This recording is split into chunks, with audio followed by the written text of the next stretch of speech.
मित्रों, किताबों के अलावा बहुत सी बातें ऐसी हैं जो उस समय के तत्कालीन जो स्रोत हैं उनसे मिलती हैं। वो चीज़ें जो सामान्यतः पढ़ने में देखने में नहीं आती, मेरा उद्देश्य आपको उनके बारे में जानकारी देना। जैसे अकबर और हेमू की लड़ाई का जिक्र है, लेकिन अकबर तो लड़ाई क्षेत्र से दूर था, उसके सेनापतियों ने लड़ाई लड़ी। और राजा हेमचंद्र खुद ही राजा भी खुद सेनापति। ये चीजें ध्यान देने की हैं। मित्रों, पहली बार मैंने आपको बताया था कि पानीपत में 3 बड़ी लड़ाइयाँ हुई और इन 3 लड़ाइयों ने भारत के इतिहास का रुख बदल दिया। ये लड़ाइयाँ ये भी बताती हैं किस तरह छोटी छोटी गलतियों से और छोटी छोटी चालाकी से कैसे छोटी फौज ने बड़ी फौज को हराया। आपने पढ़ा होगा, कम से कम स्कूल लेवल तक तो पढ़ाया जाता है कि पानीपत की दूसरी लड़ाई अकबर और हेमू के बीच हुई थी। हेमू मानी हेमचंद्र विक्रमादित्य।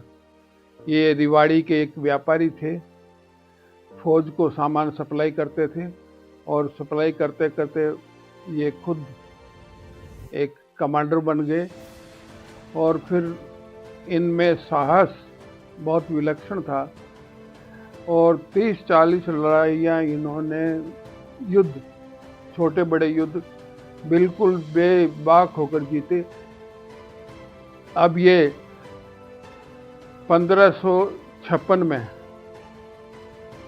दिल्ली आए, बिहार उत्तर प्रदेश के काफ़ी इलाकों को जीतते हुए वो आए और आके उन्होंने दिल्ली के पुराने किले में अपने आप को विक्रमादित्य की उपाधि से विभूषित किया, पूजा पाठ कराए और उसके बाद उसको सामना करना था अकबर की फौज का।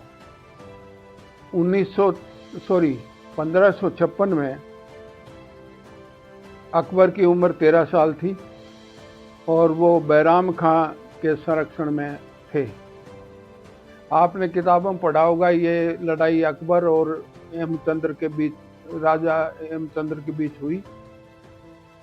इस लड़ाई में किताबों में तो सरसरी तौर से आपको ये मिलेगा कि अकबर और हेमू के बीच ये युद्ध हुआ, लेकिन आपको थोड़ा गहराई में जाना है। नाम तो अकबर का ही हुआ, लेकिन अकबर लड़ाई जो जिस जगह हुई थी पानीपत में, जो मैदान है पानीपत का, वो दिल्ली और पानीपत के बीच में है, हरियाणा में। और पानीपत आज का जो शहर है उससे भी 20-25 किलोमीटर दूर ये बड़ा मैदान है। इस मैदान में पहले हेमू ने अपनी 2 टुकड़ियां भेजी, लेकिन वो दोनों टुकड़ियों का बाद में पता ही नहीं चला कि वो मिल गई अकबर के लोगों से या क्या हुआ। फिर खुद हेमू को अपनी फौज लेके जाना पड़ा पानीपत की तरफ। और वहाँ जो मैं आपको बताना चाहता हूँ ये कि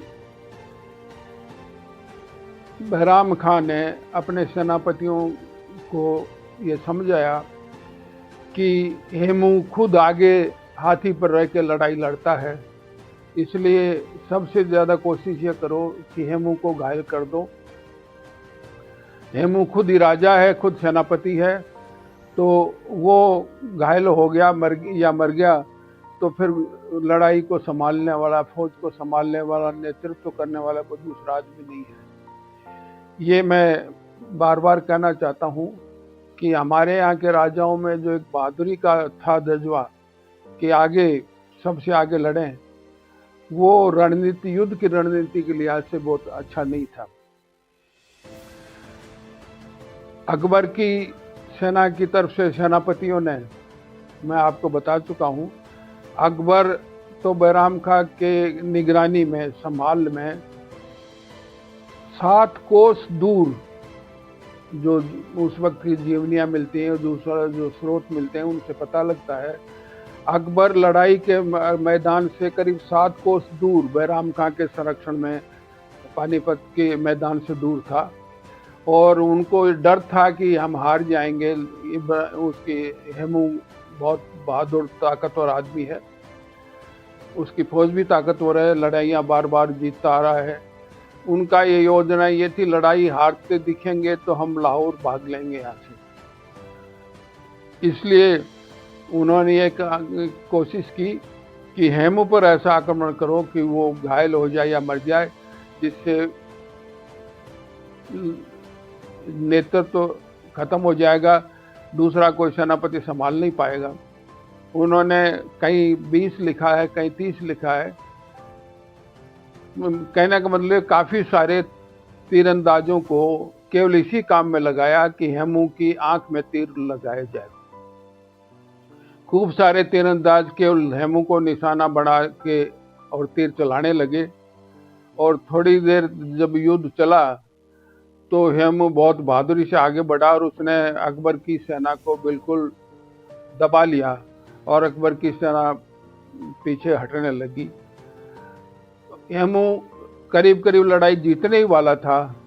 कितनी देर में जो तीरंदाज लगे हुए थे हेमू को लक्ष्य करके, उनको टारगेट करके मारने के लिए, उनका एक तीर राजा हेमचंद्र की आंख में लगा। आंख में तीर, आप सोचते हो कितना घातक होता है। आंख में तीर लगते ही हेमू घायल होके और हाथी के ओहदे पर लुढ़क गया।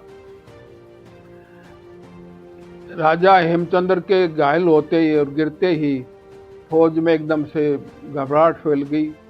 फौज का नेतृत्व करने वाला दूसरा सेनापति था नहीं। हेमू की यह गलती रही कि वो राजा भी खुद था, सेनापति भी खुद था। अगर सेनापति 3-4 रखते तो फौज बिल्कुल नेतृत्वहीन नहीं होती। हेमू के घायल होने से सेना में भगदड़ मच गई और तब अकबर की फौज आगे आई और उन्होंने घायल हेमू को गिरफ्तार कर लिया। अकबर को जहाँ पीछे रोका हुआ था वहां से लाया गया और बैराम खान ने अकबर को कहा कि इसको, हेमू को तुम कत्ल कर दो, जिससे तुमको गाजी की उपाधि मिल जाए। इस्लाम में ये रिवाज था उस वक्त कि जो मर जाए वो शहीद और जो दूसरे काफिर को मारे वो गाजी। तो अकबर ने, कुछ सूत्रों से मिलता है कि अकबर झिझका कि इस घायल बेसहारा आदमी को मारने से मेरे क्या बहादुरी होगी, पर फिर भी बैराम खां बहुत निर्दयी आदमी था। उसने अकबर को प्रेरित किया और अकबर ने हेमू की गर्दन उतार दी। इस तरह इस युद्ध का, जिसमें हेमू जीतने वाला था और वो जीत हार में बदल गई। विस्तार से आपको इसमें आगे, जिसको क्योंकि आरएस के लिए कोई ऑप्शनल पेपर आजकल नहीं है, यूपीएससी में एक ऑप्शनल जरूर है। जो ऑप्शनल की तैयारी कर रहे हैं उनको इतिहास की एडवांस बुक्स में और डिटेल में इन चीज़ों को पढ़ना पड़ेगा। मैं थोड़ा इतना ही बताना चाहता हूँ कि ये युद्ध बहुत देर नहीं चला और थोड़ी देर में इसका फैसला हो गया और ये दुर्भाग्य रहा कि जो एक बहादुर और अपने आप को विक्रमादित्य की उपाधि देने वाला सम्राट वो हार गया, उसकी मौत हो गई और ये दुखद अंत हुआ दूसरी लड़ाई में हेमू के भविष्य का। मैं सोचता हूँ आप इसके किताबों में सरसरी जो लिखा हुआ है उसको छोड़ के आप ऑथेंटिक सोर्सेज को भी पढ़ने की कोशिश करें, जिससे इन लड़ाई के बारे में बहुत महत्वपूर्ण जानकारी आप समझ सकें और परीक्षा में जरूरत पड़े काम आवे। धन्यवाद। जय हिंद।